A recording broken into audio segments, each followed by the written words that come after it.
kerja, okay, so you akan dapat gaji, sometimes you akan dapat allowance. Itu termasuklah dalam remuneration. Also we call as a compensation. Yeah. Okay, and then under the compensation and remuneration, we have 3 types. Okay, the first type is benefits. No, actually wages dulu. Sepatutnya lah wage ni, gaji. Ataupun another thing is a salary. Okay, so this is basic payment. Maksudnya kalau you pergi bekerja di situ, kamu akan diberi gaji ataupun kamu akan diberi upah. Okay, itu adalah basic payment yang memang wajib diberi oleh employer.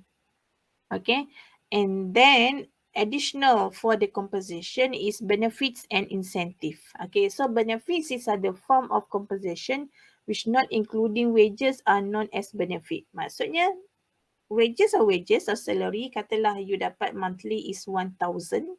Okay, so benefit maybe you dapat housing allowance, allowance perumahan sebanyak RM400. Okay, so 400 tu, okay, housing allowance tu itu adalah benefits. Okay, additional. Okay, boleh jadi di dalam financial ataupun non financial types. Non financial type contohnya you dapat panel clinic. Okay, so you pergi dapat rawatan.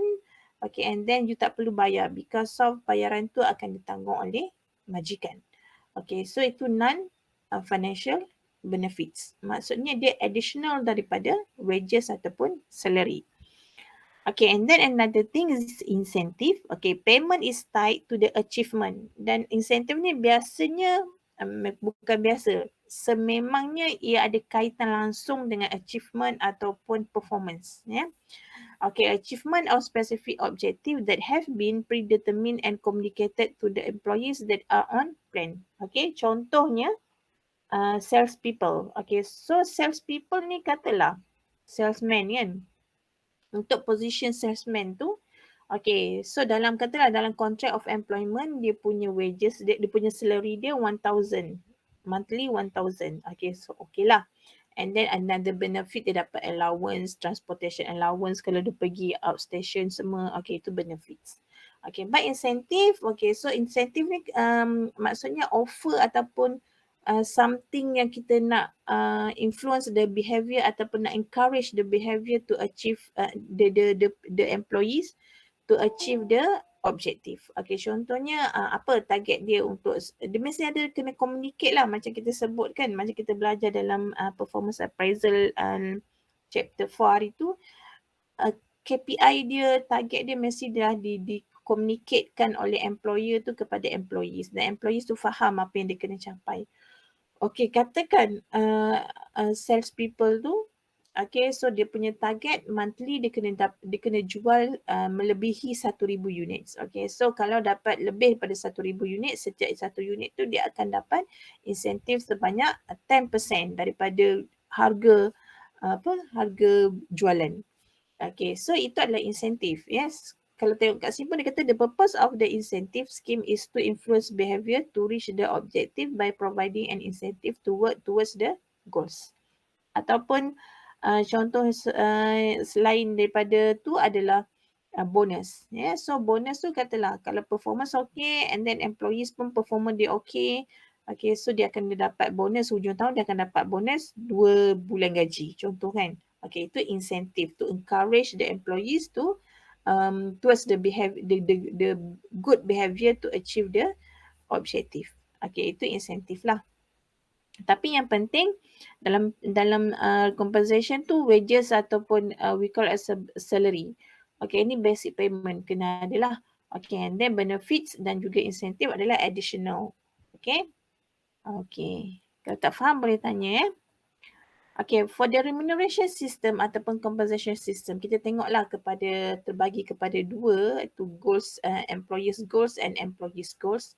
Okay, employers goals ni sendiri, okay, tujuan dia untuk dia offer a remuneration system tu lah untuk maximize the profit.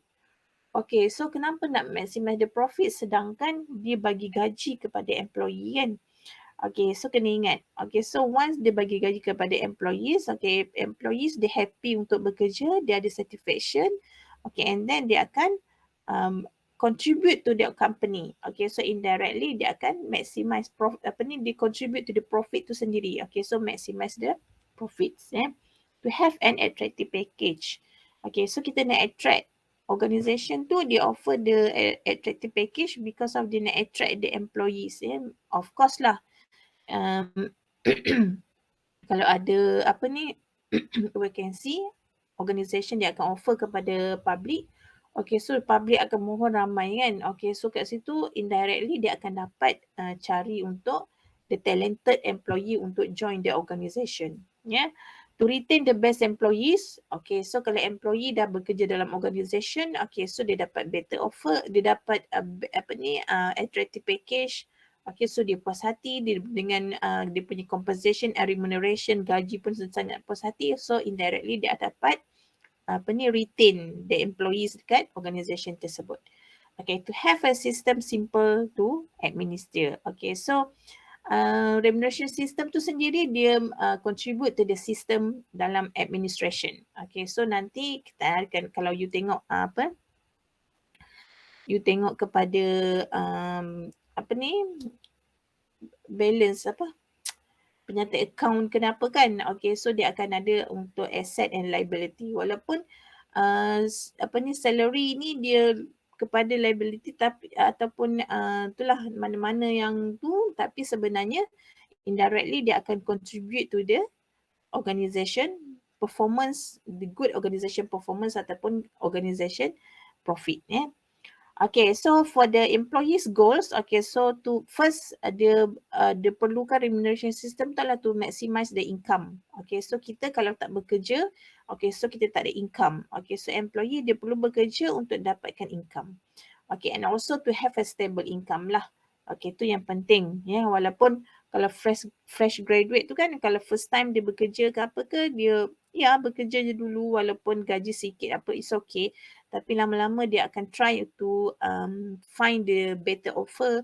Okay, and then dia akan dapat stablekan dia punya income. Itu adalah goals for the employer and employees. Okay, for goals of remuneration system.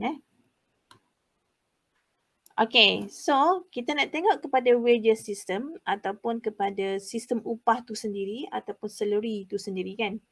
Okay, ada kat sini kalau you tengokkan ada dua. Okay, ada two types of system. Which system ni? Okay, first, time related system. Okay, which are paid for a set period of work on an hourly, weekly or monthly basis. Maksudnya, bayaran gaji ataupun upah itu adalah berkait dengan jumlah masa bekerja. Okay, sama ada secara mengikut jam, mengikut minggu ataupun mengikut bulanan. Okay, so kat sini, no direct relationship between an employee's productivity and his performance. Bila tengok bayaran gaji tu mengikut kepada masa, okay, so dia takkan tengok kepada performance of employees. Okay, so katalah seorang pekerja tu akan diberi RM5 untuk bekerja 1 jam. Okay, so secara tak langsungnya organisation dia tak akan check sama ada employee tu dia bekerja secara produktif ataupun tidak dalam 1 jam tu. Okay, itu dia punya disadvantage lah. Okay, asalkan kalau dia masuk pukul 8 dan dia keluar pukul 9, okay dah cukup. 1 jam akan dibayar sebanyak RM5. Macam tu lah Okay, a worker who work hard, okay, will receive the same salary as another worker who does little. Okay, ni dia punya disadvantage lah. Okay, for instance, a full-time employee who receive 4,000 per month salary or a part-time worker who is paid RM4 an hour, okay, would still receive the payment even though they are slacking in their jobs for any particular period. Okay, so itu maksudnya tak ada nafikan dia punya disadvantage dia, maksudnya this is not related with the employee's productivity. Okay, so cukup je masa akan diberi bayar gaji yang telah dijanjikan. Okay, itu untuk time related system. Okay, compare with the piecework ataupun piece related system ataupun payment by results. Okay, yang mana bayaran akan diberi mengikut kepada produk ataupun apa yang dihasilkan. Okay, so kita kat sini yang untuk this type dia terbagi kepada dua lah. Okay, sama ada straight piece rate system ataupun differential piece rate system. Okay, so the system worker are paid according to the number of units produced in a given time. Maksudnya berapa yang you dapat hasilkan. Okay, so bayaran tu akan diberi berdasarkan kepada jumlah apa yang kamu produce. Okay, untuk first types, okay, straight piece rate system. Okay, contohnya in a clothing factory, if a worker is paid to 20 ringgit for each blouse she sew, okay, so the worker will be paid a total 2,000 ringgit if he is able to sew 100 pieces of blouse for the month. Maksudnya kalaulah telah dinyatakan dalam kontrak satu helai baju yang dijahit akan diberi RM20, bermaksud kalau satu bulan tersebut dia dapat siapkan sebanyak 100 units ataupun 100 helai baju, bermaksud kita darab je lah kan, RM20 darab dengan 100 dia akan dapat RM2,000. Okey, maksudnya itu straight piece rate system. Okey, maksudnya secara straight tu je lah. Okay, compare with the differential piece rate system. Okay, employee is paid one piece rate wage for units produced up to standard output. Okay, so dia ada jumlah bayaran untuk setiap satu unit yang dia produce, tapi dalam masa yang sama dia ada standard yang perlu dia siapkan. Okay, so the employee would be paid a higher piece rate wage if he produce units over the standard. Okay, kalau lah employee tu dia dapat produce lebih daripada standard yang telah ditetapkan, okay, so dia akan dapat additional payment. Okay, so for example, a company set a standard quota for a worker to produce 300 unit per month and the standard rate is RM5 per unit. Okay, katalah setiap bulan, setiap orang perlu produce 300 units. Okay, untuk setiap unit yang dihasilkan akan dapat RM5. Okay, and for all units over the standard, the worker is paid RM10 per unit. Okay, tapi untuk setiap unit yang melebihi 300 unit, okay, setiap pekerja akan dibayar sebanyak RM10. Okay, maksudnya kat sini indirectly dia encourage the employee to produce the over the standard. Okay, so if the worker produce 400 unit, katakan satu bulan tu dia produce 400 units, okay, so dia akan diberi bayaran gaji, bayaran upah, sebabnya sepatutnya standard dia 300 unit. Okay, tapi dia dapat siapkan 400 unit, bermaksud over the standard tu sebanyak 100 units. Okay, so untuk 100 unit pengiraan dia berbeza dengan 300 unit yang awal. Okay, so 300 just time dengan RM5 sebab tadi kata satu unit RM5 kan. Okay, kita plus pula dengan RM100 times dengan RM10 sebab untuk setiap satu unit selepas standard tu akan dibayar dengan RM10 kan. Okay, so indirectly dia akan dapat pada bulan tersebut adalah RM2,500. Okay, faham tak kelas? Any question? Biasanya untuk piecework related ni dia biasa dekat factory lah. Yeah. Okay, dia akan gunakan sistem ini.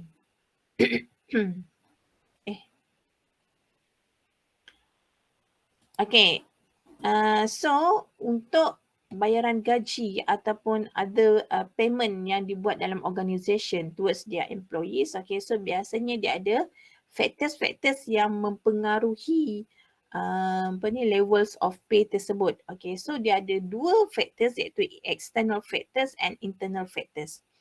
Okay, external factors ni biasanya something yang kita tak boleh nak control lah. Organisation tak boleh nak control. Okay, internal tu itu boleh control. Okay, so external factors contohnya legislation and government policy. Okay, so mengikut kepada perundangan dan juga polisi government tu sendiri. Contohnya, sebelum ni government tak ada masalah dengan bayaran gaji, tapi pada tahun 2018 ke 2015 macam tu, okay, telah ada satu peruntukan iaitu untuk membayar gaji minimum sebanyak RM1,000 okay, untuk setiap pekerja. Okay, minimum, gaji minimum. Okay, and then pada tahun 2018 dinaikkan kepada RM1,250. Dan baru-baru ni last year kot ataupun this year, okay, dinaikkan pula kepada RM1,500. Macam tu lah. Okay, maksudnya mengikut kepada government policy. Okay, and then unions. Unions tu sendiri dalam organisation tersebut. Okay, so kalau organisation ada unions, okay, dia apa ni, negotiate untuk naikkan gaji, terpaksa employer pun dia akan berunding lah dengan unions tu sama ada nak tetapkan gaji, nak maintain ke, nak naik ke ataupun macam mana kan. Okay, so unions tu mempengaruhi kesatuan sekerja tu sendiri, mempengaruhi kepada pembayaran gaji. Okay, selection policy. Okay, so selection policy tu adalah polisi dalam organisation tersebut. Okay, so bagaimana contohnya kalau dia dah ada selection policy tu, maksudnya tengok kepada apa ni, contohnya kan, polisi dia kalau dia ambil untuk position untuk degree, okay, so berapa bayaran gaji untuk degree. Kalau dia ambil position tu adalah position tu kelayakan dia diploma, so berapa bayaran gaji untuk diploma. Okay, employment condition.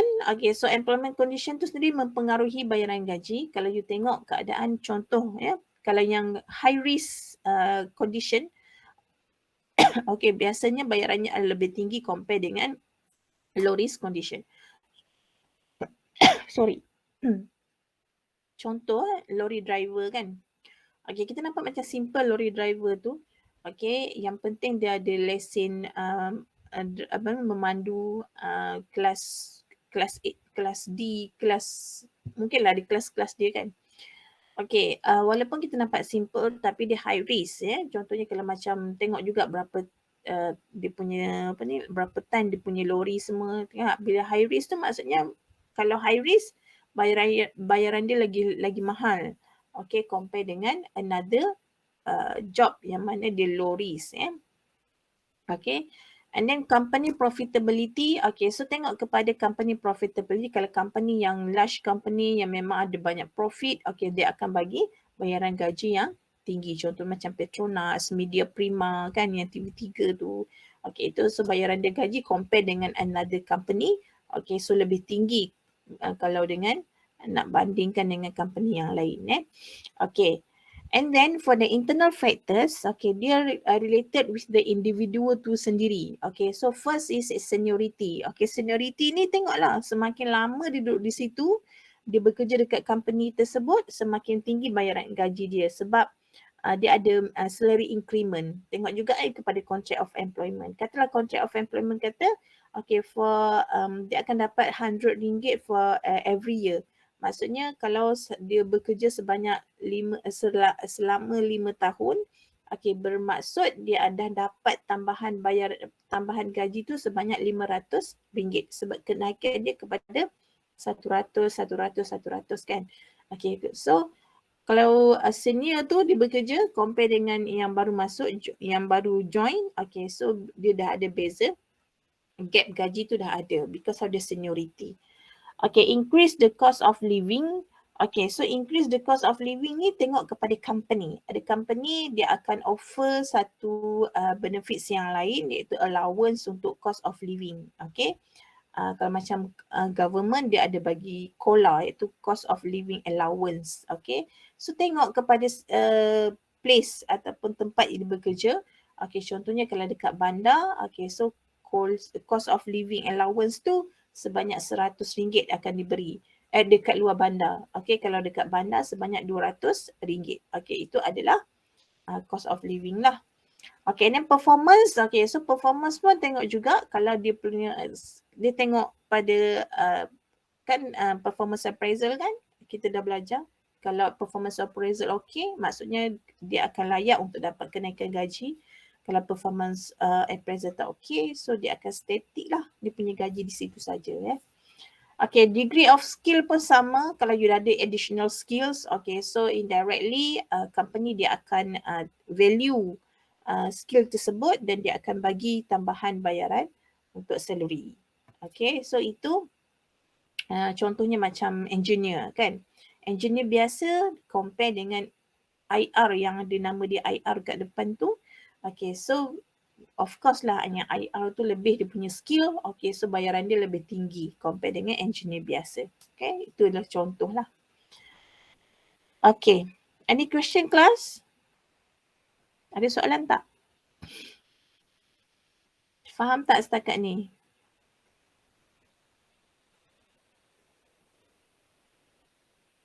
Senyap je. Tak ada eh? Faham. Okay.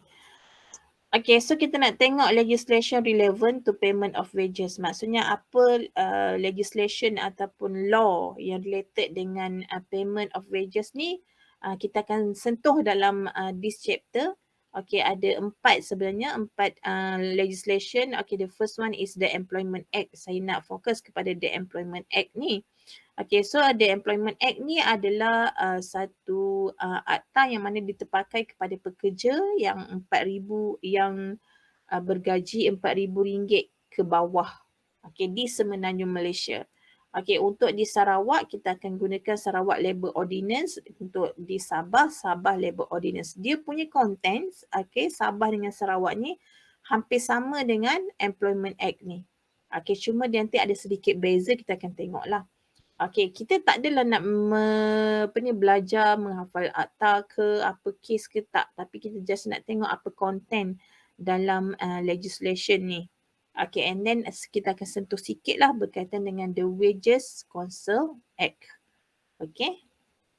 Okay, semuanya berkaitan dengan frequency of wage payment, timing of wage payment, mode of payment, advance of wages, deduction from wages, situation when wage are not required to be paid, okay, failure to pay wages. Okay. Okay, kita nak tengok dulu yang first the Wage Council Act.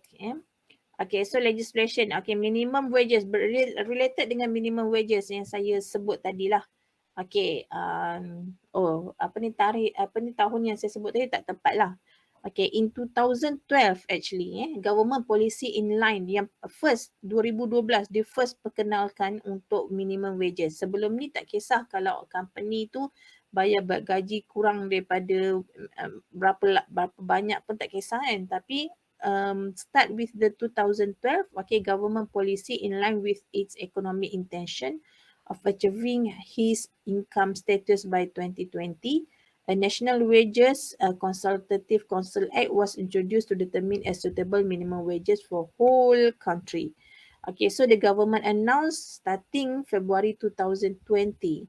Okay, minimum wages throughout Peninsula Malaysia. Untuk Semenanjung Malaysia, okay, minimum wages dia adalah RM1,200.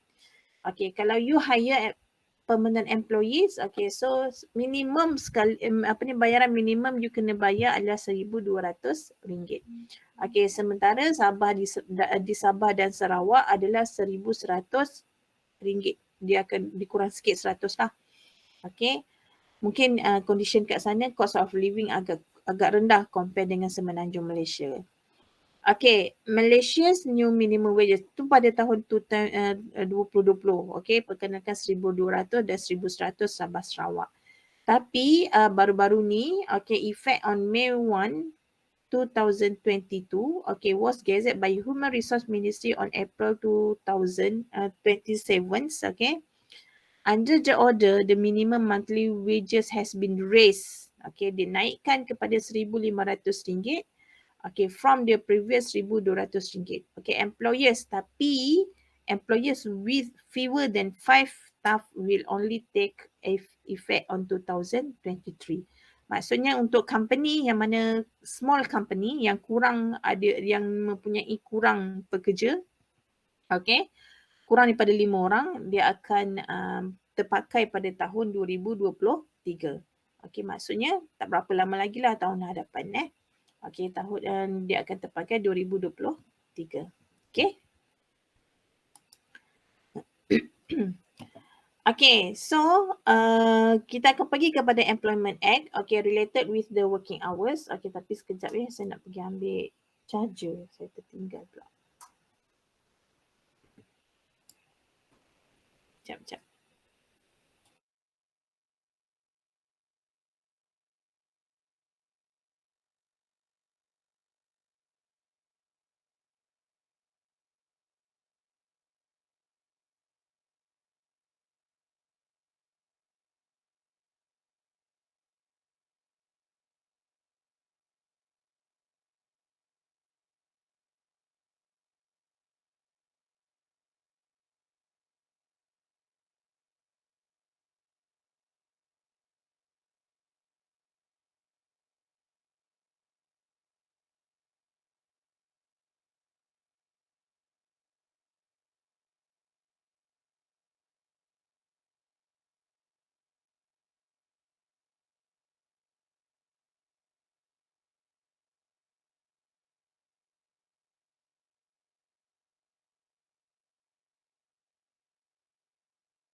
Okay, sambung balik. Okay, legislation relevant to working hours. Okay, maksudnya kita nak tengok kepada working hours yang dibenarkan dalam organisation. Okay, related with the Employment Act and Sabah or Sarawak Labour Ordinance. Okay, so dia ada restriction, okay, on working hours. Okay, yang mana no employee shall be required under his contract to work more than 8 hours per day. Maksudnya semua employees yang mana dia ambil bekerja tidak boleh bekerja lebih daripada 8 jam satu hari. Okay, ataupun more than 45 hours per week, okay, ataupun tak boleh lebih daripada 45 jam untuk satu minggu. Okay, sebelum ni, okay, sebelum tahun 2022, okay, dia peruntukkan tak boleh bekerja lebih daripada 48 jam. Tapi dikurangkan kepada 45 jam sahaja. Okay, maksudnya start daripada tahun 2022, okay, semua pekerja tak boleh bekerja lebih daripada 45 jam satu minggu. Okay, ataupun more than 10 hours per day when spread over period is involved. Okay, ataupun tak boleh bekerja lebih daripada 10 jam sehari. Okay, untuk certain position ataupun certain pekerjaan. Okay, contohnya macam dia sebenarnya memang tak boleh bekerja lebih daripada 8 jam. Okay, tapi untuk certain condition ataupun certain pekerjaan, okay, dia memang tak boleh dia akan take long time untuk bekerja lah. Okay, contohnya waiter ataupun waitress dekat restoran kan. Okay, so dia boleh bekerja lebih pada 8 jam tapi tak boleh lebih daripada 10 jam. Okay, sebab dia punya condition tu sendiri. Contohnya macam kalau bekerja waiter ataupun waitress kan. Okay, dia bekerja dekat restoran tersebut. Okay, mungkin dia akan peak hour dia pada pukul 8 hingga pukul 10. Okay, peak hour sebab orang datang untuk breakfast kan. Okay, and then lepas tu pukul 10 hingga pukul 11 tu dia relax. Maksudnya dia punya workload tu kurang masa tu. Okay, and then nanti dia akan peak hour pula pada pukul 12 hingga pukul 2 kan. Okay, sebab orang datang makan lunch. Okay, and then dia akan relax sampailah makan petang semua tu kan. Maksudnya dia punya condition ataupun nature of work tu dia taklah bukan workload dia tak adalah state banyak je, tak, dia akan ada yang peak hour, okay, and then dia akan ada yang relax. Okay, tu yang kata dia boleh spread sampai 10 jam tapi tak boleh lebih lah daripada 10 jam. Ataupun tak boleh bekerja more than 5 consecutive hours without a 30 minutes break. Maksudnya dia tak boleh bekerja lebih daripada 5 jam berturut-turut tanpa adanya waktu rehat. Okay, contoh office hour dekat Malaysia secara normalnya pukul 8 sampai pukul 5 kan. Okay, kalau kita ikutkan pukul 8, okay, sampai pukul 5 tu 8 jam lah. Sebenarnya 9 jam. Tapi because of dia ada break sebanyak 1 jam iaitu pada pukul 1 hingga pukul 2 kan. Okay, and then dia tak boleh bekerja pukul 8 sampai pukul 2 sebab itu adalah 6 jam, dah lebih pada 5 jam. Okay, sebab tu dia akan stop pada pukul 1. Okay, sebab dah sampai 5 jam maksimum kat situ. Okay, and then pukul 1 tu akan diberi rehat sekurang-kurangnya 30 minit. Tapi normal practice dekat Malaysia, kita akan bagi 1 jam. Pukul 1 hingga pukul 2. Okay, melainkan kalau bulan puasa ada setengah company, dia akan kurangkan jumlah rehat tu kepada 30 minit. Sebab orang pun tak keluar pergi makan. Okay, dia kurangkan kepada 30 minit. Sebab tu bulan puasa, masa balik lebih awal, bukan pukul 5 tapi pukul 4.30 sebab dia dah kurangkan 30 minit masa rehat tersebut. Okay, faham Okay, itu untuk working hours Okay, so siapa yang pernah bekerja, you tengoklah sama ada company tu dia comply tak dengan this legislation. Okay, adakah kamu bekerja 8 jam and then balik rumah, dah siap kan? Ataupun kamu bekerja tu spread sampai 12 jam. 12 jam tu saya tak sure lah, mungkin Kalau 12 jam, sepatutnya kalau you kerja kerja dekat, katalah you kerja kat sales people ataupun sales girl ke, mungkin workload kamu tak berapa banyak, okay, so dia boleh spread sampai 10 jam. Okay, tapi kalau dah lebih 10 jam, mungkin 12 jam, okay, sepatutnya yang 2 jam tu dah kena ada overtime, bayaran overtime sepatutnya. Okay, and then employees within the scope of Employment Act and SLO entitled to, okay, untuk ini, okay, kita akan tengok juga kepada one rest day per week, okay, and then minimum public holiday, okay, yang mana nanti kita akan sentuh lah lepas ni. Okay. Okay, kita nak sentuh berkaitan dengan overtime work dulu. Okay, overtime work ni, okay, yang mana masa bekerja tu di luar masa normal bekerja. Okay, work done outside the normal hours of work, okay, is permitted up to a maximum of 1,004 hours per month. Maksudnya, you boleh bekerja melebihi sehingga 104 hour per month. Okay, untuk overtime ni. Okay, overtime work cannot be made compulsory. Dia tak boleh diwajibkan. Okay, except in certain circumstances and in certain industry. Okay, for the essential services. Okay, contohnya macam certain industries. Contohnya macam mana ya? Mungkin dekat bank ke kan, memerlukan you kena bekerja because of, kalau tak siapkan hari ni, you tak boleh nak buka account untuk hari esok. Contoh macam tu kan. Okay, so itu condition tu mungkin membolehkan untuk company tu buat overtime. Okay, overtime work must be paid at premium rates. Okay, so bayaran untuk overtime ni dia tak sama dengan bayaran normal hours. Okay, so monthly rate, workers are entitled to 1.5, okay, and their hourly rate of pay their work. Okay, overtime work on rest day, maksudnya ni, untuk you bekerja, katalah you sepatutnya balik pukul 5, okay, tapi sebab you overtime, okay, so you balik pukul 7. Maksudnya pukul 5 hingga pukul 6, 6 hingga 7, itu adalah overtime. Okay, 2 jam tu akan dibayar dengan 1.5. Okay, katalah 1 jam kamu dibayar RM10, okay, untuk normal hour, tapi untuk overtime, okay, kamu akan dibayar 1.5 darab dengan 10, RM15, okay, untuk sejam.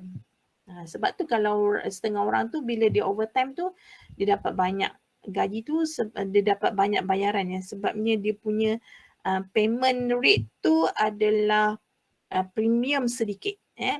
Okay, and then kalau overtime on rest day, okay, sebab setiap employees dia wajib diberikan rest day 1 hari sekurang-kurangnya untuk 1 minggu. Okay, katalah company bagi hari Ahad. Okay, itu rest day, cuti kan. Tapi kamu kena datang bekerja atas sebab tertentu, kena datang bekerja overtime. Itu dikira overtime. Okay, so akan dibayar 2 times the normal hourly rate. Okay, so kalau tadi RM10 sejam, okay, so kalau you bekerja dekat hari rest day tersebut, kamu akan diberi RM20 satu jam. Okay, overtime work on public holiday. Okay, public holiday contohnya 1/1 kita ada New Year kan, public holiday. Katalah company memang ambil lah New Year tersebut sebagai public holiday, tapi you terpaksa bekerja. Okay, so kamu company perlu bayar gaji pada kamu 3 times the normal hourly rate. Maksudnya sejam dapat RM30. Compare dengan normal hours RM10 sebab dia 3 times. Okay, and an employee may not be permitted to work more than 12 hours per day inclusive of overtime. Okay, so ingat tadi employee no shall be work more than 8 hours. Okay, so maksudnya tak boleh bekerja 8 jam sehari. Okay, so kalau untuk you bekerja overtime, okay, kena ingat tak boleh bekerja 12 jam termasuk overtime. Bermaksud hanya dibenarkan maksimum 4 jam sahaja untuk satu hari. Okay. So yang 8 jam tadi normal tu. Okay. And then you plus dengan 4 jam overtime. Okay. So dia 12 jam. Kalau you nak tambah lagi overtime, tak dibenarkan. Okay. So bayaran hanya maksimum 4 jam sahaja overtime. Okay. Ini untuk overtime lah. Okay. Dan kena ingat, overtime ni bukan untuk semua pekerja. Dia hanya untuk non-managerial position. Kalau you nanti bekerja sebagai eksekutif, okay, itu adalah managerial. Okay, so you tak layak dapat overtime work. Yeah. Kalau you bekerja tu overtime, maksudnya you balik lambat semua tu, tak dapat bayaran. Tak layak untuk dapat bayaran.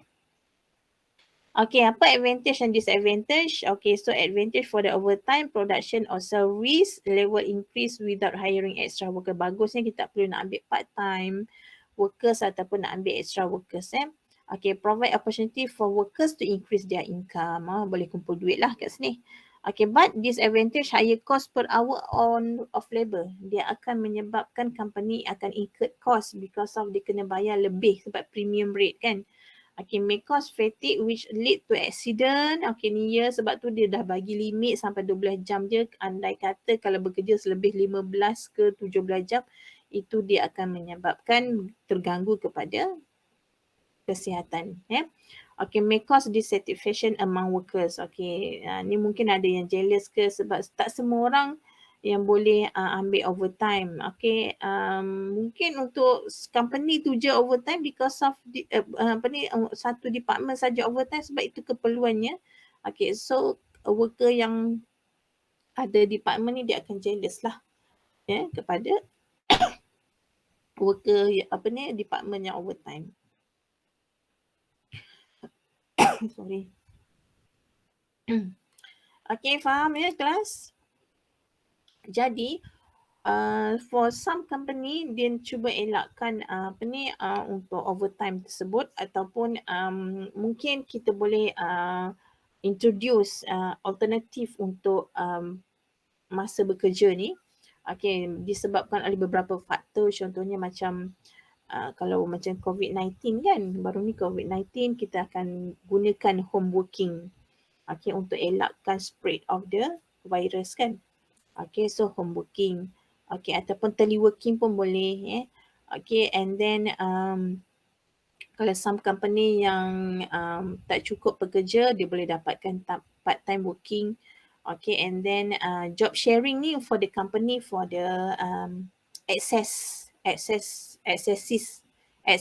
of the employees. Maksudnya pekerja yang ramai. Bila pekerja ramai, dia tak nak tak nak buang pekerja ya, tapi dia akan cuba consult dengan pekerja tersebut ya untuk share kerja yang dibuat. Okey, tapi bayaran gaji pun kena share lah. Okey, flexi time, okey, flexible hour mungkin boleh request kepada employee, kepada employer. Kalau ikutkan dalam employment act pun ada peruntukan untuk flexible hour. Okey, so employee can make a written request kalau you nak dapatkan lah. Okay, you dapatkan written request, okay, buat surat kepada employer dan employer has to respond within 60 days daripada tarikh surat itu diberilah. Okay, so boleh untuk gunakan flexi time ni. Contohnya macam you nak compactkan kan 45 jam seminggu kan. Okay, so you nak compactkan 45 jam tu mungkin kepada 4 hari saja kan. So you akan tak perlu datang bekerja sebanyak 3 hari. Okay, so boleh minta daripada employer. Employer dia akan tengoklah consideration dia tu based on the situation dekat dalam company tu. Okay. Okay. Itu berkaitan dengan berkaitan dengan compensation and remuneration. Berkaitan dengan wages dan juga working hours and also overtime. Okay, so kita nak tengok kepada benefits. Okay, second types of remuneration. Dalam remuneration tu adalah benefits. Okay, benefits ni dia sebenarnya terbahagi kepada dua, iaitu statutory benefits and non-statutory benefit. Okey, apa yang dimaksudkan statutory benefit? Statute maksudnya benefit yang memang diwajibkan oleh majikan, diwajibkan diberikan oleh majikan kepada pekerja. Okey, dia termaktub dalam akta. Okey, itu statutory benefit. Non-statutory benefit adalah consideration of employer. Sama ada nak bagi ke tak bagi. Kalau you dapat company yang okay, means that you akan dapat banyak non-statutory benefit. Kalau company yang biasa ataupun yang small company, okay, so sikit lah dia punya non-statutory benefit. Okay, so why employer needs to provide benefits? Okay, kenapa sebenarnya employer ni kena bagi juga benefit? Salary tu tadi dah bagi dah, wages tadi dah bagi. Okay, so kenapa nak kena bagi juga benefit? Okay, first, to help attract staff to join the organisation.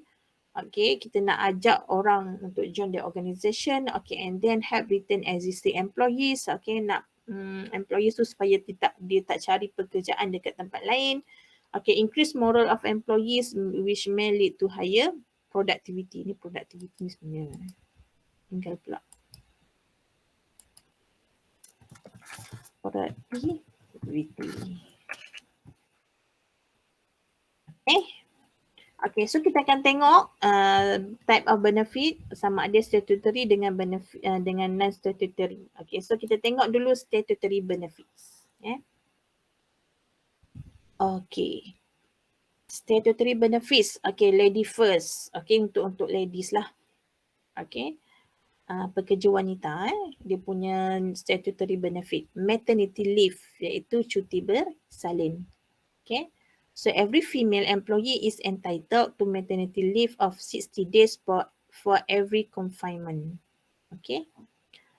Okay, and maximum 90 days. Okay, sebelum September 2022, semua wanita yang bersalin dapat kelayakan cuti bersalin sebanyak 60 hari. Okay, untuk setiap kali bersalin. Okay, dan dia boleh mohon, wajib dapat 60 hari tau. Okay, tapi dia boleh mohon untuk dapat sehingga 90 hari. Okay, kalau dia nak bercuti bersalin lebih daripada 60 hari, dia perlu mohon daripada majikan. Okay, dapatkan kebenaran majikan untuk bercuti sebanyak 90 hari. Okay, ni maksimum lah 90 hari. Kalau you nak cuti 70 hari ke 80 hari boleh juga. Tapi kena buat application. Okay, biasanya company dia ada borang dia lah. Okay, tapi start pada September 2022, okay, setelah ditukar. Okay, so berita baiklah kepada employees yang bersalin ni. Okay, mereka diberi cuti bersalin sebanyak 98 hari. Okay. 98 hari, okay, untuk setiap kali bersalin. Ya. Okay, so majikan kena bagi cuti bersalin kepada setiap employee yang bersalin tu 98 hari. Okay, so lebih kurang 3 bulan lah. Okay, untuk penyesuaian dia dengan anak kan.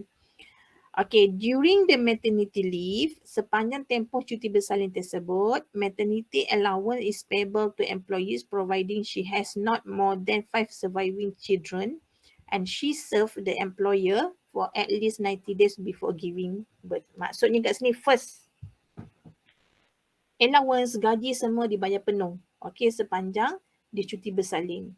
Okay, so itu satu kelebihan lah. Okay, and then dia dapat cuti bersalin tersebut, okay, tidak boleh melebihi 5 kali bersalin semasa dia bekerja dengan majikan tersebut. Not more than 5 surviving children. Maksudnya dia tak boleh, contohnya kalau dia dah bersalin 5 kali, okay, sepanjang dia tempoh dia bekerja dengan majikan tersebut, dia telah bersalin 5 kali. So dia telah menggunakan semua kelayakan cuti bersalin. Okay, 5 kali. Ada rezeki lagi dia nak bersalin anak yang ke-6. Okay, so untuk anak yang ke-6 dia tak layak dapat cuti bersalin. Okay, so itu adalah cuti tu mungkin dia kena minta cuti lah. Okay, cuti dia kena consider lah dengan ada kena apply dengan majikan untuk dapatkan cuti tanpa gaji. Okey, sebab cuti bersalin ni untuk betul-betul pulih mungkin makan masa 2 bulan lah kan. Okey, 2 bulan dan ke atas lah kan. Kalau kita orang Melayu 44 hari kan pantang dia kan. Okey, so kalau anak ke-6 tu dah habis dah dia punya kelayakan cuti bersalin, dia kena mohon cuti lain lah. Okey. Dan kelayakan untuk dapat cuti bersalin tersebut, dia perlu berkhidmat sekurang-kurangnya 90 hari sebelum dia bersalin. Okey, contohnya kamu dah pregnant, kamu dapat offer letter daripada majikan. Okey, you kena tengok nanti kalau dapat offer, you dah pregnant kan, you dah kahwin, dah pregnant, you you apply job, okay, and then you dapat offer. You tengok, you nak pergi report duty tu, you kena tengok expected date bersalin. Okay, so katalah masa kamu dapat offer letter tu, kamu tengah pregnant 5 bulan. Okay, so 5 bulan kan. Kita biasa kalau bersalin, kalau pregnant 9 bulan 10 hari. Okay, so 5 bulan, okay, bermaksud ada 4 bulan lagi untuk kamu bersalin. Okay, so boleh terima offer tersebut sebabnya kamu akan bekerja di situ lebih daripada 90 hari. Okay, bila lebih 90 hari, nanti kalau kamu bersalin, maksudnya lagi 4 bulan kan, kamu bersalin, kamu dapat kelayakan cuti bersalin. Okay, tapi katakanlah kamu pregnant 8 bulan. Okay, so 8 bulan, dalam sebulan lebih lagi kamu akan bersalin. Okay, so better you hold dulu offer tersebut. Okay, selepas bersalin baru pergi report duty. Okay, sebab kalau kamu report duty sekarang, okay, 8 bulan tersebut, masa pregnant 8 bulan, okay, kamu tak cukup bekerja sebanyak 90 hari, okay, kamu tak layak untuk dapat cuti bersalin walaupun kamu bersalin semasa bekerja. Okay, kena ingat tu lah. Okay, faham ya? Dan sebenarnya maternity leave ni dia layak untuk semua wanita yang bersalin walaupun dia tidak berkahwin. Tapi untuk Muslim, of course lah kan, memanglah kena bersalin, kena berkahwin ya. Okay, untuk paternity, tadi maternity leave maksudnya cuti bersalin untuk wanita. Okay, paternity leave ni untuk lelaki yang mana isterinya bersalin. Okay, pekerja lelaki yang mana isterinya bersalin. Okay, kalau dulu paternity leave ni dia non-statutory benefit. Okay, maksudnya benefit yang tak diwajibkan bagi pun kepada employees. Tapi start 2022 lah. Okay, tahun ni dia dah masukkan paternity leave tu sebagai statutory benefit. Dia masukkan dalam akta. Okay, so paternity leave ni untuk kelayakan untuk pekerja lelaki yang mana isterinya bersalin dapat kelayakan sebanyak 7 consecutive days for married male employees. Hanya untuk yang berkahwin. Okay, married male maksudnya 7 consecutive days. Maksudnya 7 hari dia dapat cuti untuk menguruskan isteri dia bersalin. Okay, 7 hari tu dia akan langgar lah Isnin sampai, kalau hari Isnin, katalah hari Selasa, hari ni kan, isteri dia bersalin, okay, hari Selasa, okay, so nanti dia akan cuti sehingga pada hari Isnin minggu hadapan. Okay, so dia akan langgar lah rest day ke public holiday ke yang dalam tu. Sama juga dengan maternity leave ni. Kalau ada public holiday ke, okay, so dia akan langgar saja. Dia akan kira dia dalam maternity juga. Okay, and then no more than 5 confinement, sama juga tak boleh lebih pada 5 kali untuk bersalin. Okay, and employees must have served his employer at least 12 month period to taking leave. Okay, maksudnya dia boleh dapat kelayakan paternity leave ni kalau dia telah bekerja selama 1 tahun. Okay, dekat company tersebut. Okay, so kalau dia baru bekerja, katalah dia baru bekerja bulan ni, okay, bulan depan isteri dia bersalin, dia tak layak untuk dapat paternity leave sebab dia mesti bekerja sekurang-kurangnya 1 tahun ataupun 12 bulan. Okay, so employer must be notified at least 30 days prior to the expected birth date. Okay, so tugasnya untuk suami-suami ni, Okey, kalau isteri dah nak bersalin untuk dapatkan paternity leave, dia kena inform kepada majikan, okey, sekurang-kurangnya 1 bulan sebelum expected birth date. Okey. So, itu kelayakan dia lah. Okey, syarat-syarat untuk dapatkan paternity leave. Okey, boleh kelas? Any question? Ada soalan tak?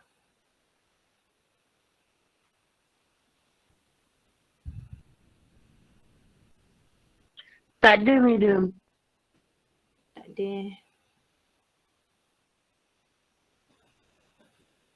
Okay, so tadi pasal maternity leave dengan paternity leave. Okay, so sekarang kita pergi kepada time of payment. Okay, time of payment tu maksudnya kamu cuti tapi bayaran tetap dibayar penuh. Okay, first weekly race day. Okay, mengikut Akta Employment Act. Okay, Employment Act Section 59. Okay, stipulates that all employees are entitled to one rest day per week. Yang saya sebut pada awal tadi, setiap employees perlu diberi cuti. Okey, sekurang-kurangnya 1 hari. Cuti rehat. Kita panggil cuti rehat lah, rest day. Okey, dia tak boleh bekerja straight 7 hari. Macam tu tak boleh. Mesti cuti sebanyak sekurang-kurangnya 1 hari. Tapi kebanyakan company dia dah follow government ya, bagi cuti sebanyak 2 hari. Biasa hari Sabtu dan hari Ahad ataupun hari Jumaat dan juga hari Sabtu. Boleh tak nak bagi cuti selain pada hari Jumaat, Sabtu ataupun Ahad? Boleh. Okey, so contohnya hari Rabu. Okey, dengan syarat sekurang-kurangnya 1 hari cuti rehat. Okey. Tapi biasa kalau 1 hari cuti rehat tu hari kalau dekat kat Malaysia ni hari Ahad lah. Okey, ataupun dekat 4 negeri tu contohnya Johor, Terengganu, Perlis, Kedah pada hari Jumaat kan. Okay, so public holiday. Okay, berkaitan dengan public holiday ataupun cuti umum, okay, section 60 entitles all workers covered by Employment Act ataupun Sabah Sarawak Labour Ordinance, okay, to a minimum. Dia gariskan sini adalah sebanyak minimum. Maksudnya paling kurang berapa majikan boleh ambil cuti umum. Sebab dekat Malaysia ni banyak cuti umum. Ada 30 lebih ataupun 40 lebih cuti umum kan. Cuti Maulidur Rasulnya dengan Isra' Mi'rajnya dengan Taipusam lagi dengan Chinese New Year-nya kan. Okey, itu maksudnya banyak dekat Malaysia tapi dia gariskan Akta ni dia menggariskan minimum majikan boleh ambil ataupun minimum majikan boleh offer kepada employees ya. Dia tak boleh kurang daripada minimum ini. Kalau nak bagi lebih lagi bagus. Kan? Okay, so untuk Semenanjung Malaysia, okay, hanya 11 paid gazette public holiday. Maksudnya dia boleh ambil sekurang-kurangnya. Paling kurang adalah 11 hari untuk cuti umum. Okay, dekat Sabah 14 hari cuti umum. Dekat Sarawak 16 hari cuti umum. Tapi kalau company tu nak bagi, katalah dia beroperasi dekat Semenanjung Malaysia, dia nak bagi 20 cuti umum. Okey. Sebab dia lebih daripada 11. Kalau dia nak bagi 10 tak boleh. Dia mesti sekurang-kurangnya 11. Okey, paling kurang adalah 11 lah. Okey, tapi dengan syarat 11, 14, 16 tu perlu ada wajib 5 ni. Yang 5 ni wajib ambil. Okey, first National Day iaitu 31 Ogos. Ya. Okey, semua adalah wajib ambil untuk sebagai cuti umum. Okey. Yang kedua, The Yang di-Pertuan Agong birthday. Okey, pada 2 Jun kalau saya tak silap saya Agong sekarang ni. Okey, so semua company wajib cuti masa ni. Okay, the state ruler birthday. Okay, tengok dekat mana company tu beroperasi. Kalau dekat Melaka, kita ambil cuti sempena birthday Tuan Yang Terutama, TYT. Okay, saya tak silap bulan 10. Okay, bulan 10 ke? Rasanya lah bulan 10 ke bulan 7 macam tu. Okay, kalau beroperasi dekat, katalah dekat Pahang, okay, so tengok birthday Sultan Pahang. Okay, so itu wajib bercuti lah. Tengok kat mana company tu beroperasi. Labor Day itu 1 Mei dan lagi satu adalah Malaysia Day itu 16 September. Okay, so 5 cuti ni wajib ambil. Katalah company tu dia memang nak bagi 11 je kedekut kan. Okay, so 5 ni dia wajib ambil. Okay, so dia ada another 6 kan. 6 days lagi cuti umum. Okay, so mungkinlah dia ambil cuti hari raya Aidilfitri 2 hari. Okay, so tinggal lagi 4 hari kan. Okay, cuti hari raya haji 1 hari, Chinese New Year 1 hari, katalah Deepavali pun 1 hari. Okay, and then another one mungkin dia nak ambil New Year 1 bulan 1 kan setiap tahun. Okay, so cukuplah 6 campur dengan 5 ni tadi jadi 11. Tapi adalah lebih baik untuk company tu offer lebih banyak lagi daripada 11 ni tadi. Dekat Sabah 14 hari lagi banyak sikit lah. Okay, and then Sarawak 16 hari. Okay, sebab tu kadang-kadang kita tengok kan, satu company katalah untuk sempena Maulid Rasul, company ada cuti. Ada satu company dia tak cuti, terpaksa juga bekerja sebab dia tak ambil Maulid Rasul tu sebagai cuti umum untuk company dia. Okay, so nanti kamu tengoklah bila bekerja kamu akan tengok sama ada bila kamu boleh bercuti. Sama tak ada company tu kalau dia macam tak nak fikir sangat, dia just follow je government kan. Okay, so kalau government katalah dekat Melaka 1 Ramadan cuti, dia pun cuti jugalah. Okay, tapi 1 bulan 1 New Year tak cuti, dia tak cuti. Maksudnya dia just follow je kerajaan negeri ke ataupun kerajaan pusat. Okay, tengok pada company lah. Okay, and then next is annual leave, cuti tahunan. Okay, cuti tahunan ni adalah kelayakan untuk employees lah. Yang mana mungkin ada hal urusan dia nak uruskan, dia boleh cuti lah. Okay, so the Employment Act provide that paid annual leave shall be given as follows. So company tu dia boleh bagi, ini sekurang-kurangnya. Kalau company nak bagi lebih, lagi bagus. Kalau pekerja tu bekerja kurang daripada 2 tahun, okay, so sekurang-kurangnya company boleh bagi 8 hari. Okay, kalau company nak bagi 10 hari boleh? Boleh. Nak bagi 15 hari boleh? Boleh. Tapi tak boleh kurang daripada 8 hari. Untuk pekerja yang mana bekerja 2 hingga 5 tahun, okay, so dia ada kenaikan sikit sebanyak 12 hari lah. Okay, so nak bagi lebih pun boleh, nak kurang tak boleh. Okay, more than 5 years, kalau dah bekerja lebih daripada 5 tahun, okay, so dia punya kelayakan untuk dapat cuti tahunan lah 16 hari. Okay, ini guideline lah untuk company bagi cuti tahunan. Okay, manakala for the sick leave, okay, sick leave ni cuti sakit. Kalau kamu sakit, kamu tak boleh bekerja, kamu boleh mohon cuti sakit dengan syarat pergi jumpa doktor yang bertauliah. Okay, kalau macam company ada klinik, better kita guna dapatkan MC daripada doktor daripada klinik tersebut lah. Ataupun kalau tak dapat, pergi ke hospital government, klinik government. Okay, employees are entitled to paid sick leave. Okay, be given as follow. Okay, kalau less than 2 years, okay, so dapat kelayakan 14 hari. Okay, nak bagi lebih pun boleh. Tapi biasa digunakan 14 hari ni lah. Okay, 2 hingga 5 tahun. Okay, 18 hari. Manakala lebih daripada 5 tahun, 22 hari. Maksudnya semua ni, you cuti, kalau you sakit bukanlah you demam je, you terus cuti. Tak.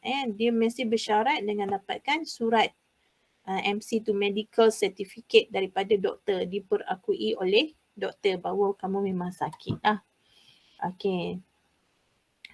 If an employee is hospitalized, contohnya dia accident, okay, so dia terpaksa dihospitalkan, okay, so dia boleh dapat cuti sakit melebihi yang atas ni iaitu 90 hari. 1 tahun 90 hari. Dan dia terpaksa tinggal di hospital lah kan. Okay, so kalau tinggal sebulan ke, okay, dia kena dapat lah ni.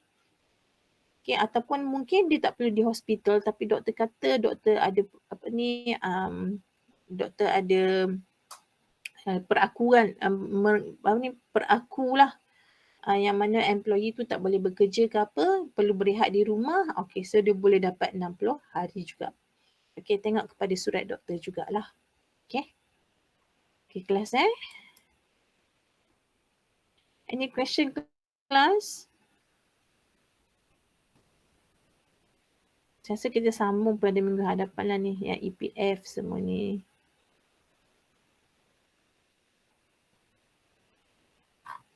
Tak ada Ada soalan tak? Okey, kalau tak ada saya nak panggil sorang-sorang lah.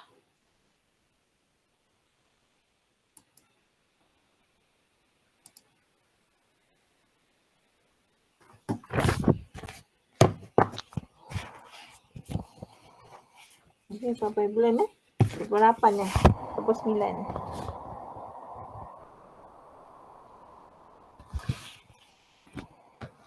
Aisyah Safia ada? Ya, saya. Amir Haikal?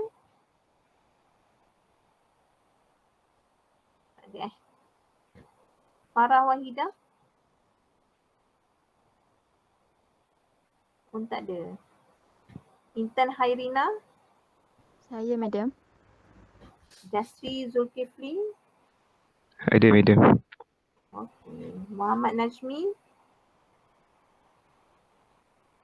Tak ada Muhammad Aidil Ikmal? Tak ada. Muhammad Fazli? Saya, madam. Muhammad Ismail? Saya, madam. Muhammad Zakwan?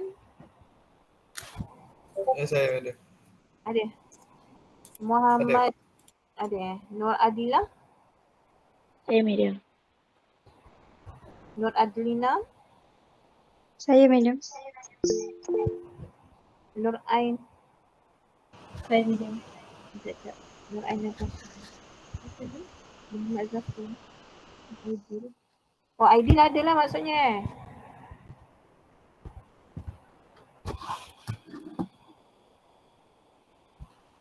Sekejap. Muhammad Najmi. Muhammad Najmi ni ada ke tak? Muhammad Najmi. Adalah Buka. Kamu share dengan Aidil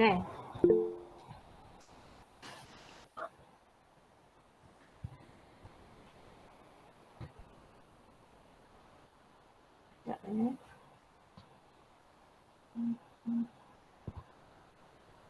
Okey. Nur Amira? Nur Amira ada ke tak ada? Tak ada. Ya, madam. Ada. Ke dah tak ada tadi. Nur Azrin? Saya, madam. Nur Hanisa? Saya, madam. Nur Syafiqah? Saya, madam. Hamba happy Syafiqah. Nur Hanis? Saya, madam. Nur Syazwani? Saya, madam. Nurul Ain Batrisha? Saya, madam. Nurul Syura? Saya, madam. Huraisyah? Ada. Tak dengar suara. Siti Anira? Saya, madam. Sofia Natasha? Saya, madam. Tak ada 4 orang. Ada berapa orang tak ada. Okey, tak apalah. Kalau macam tu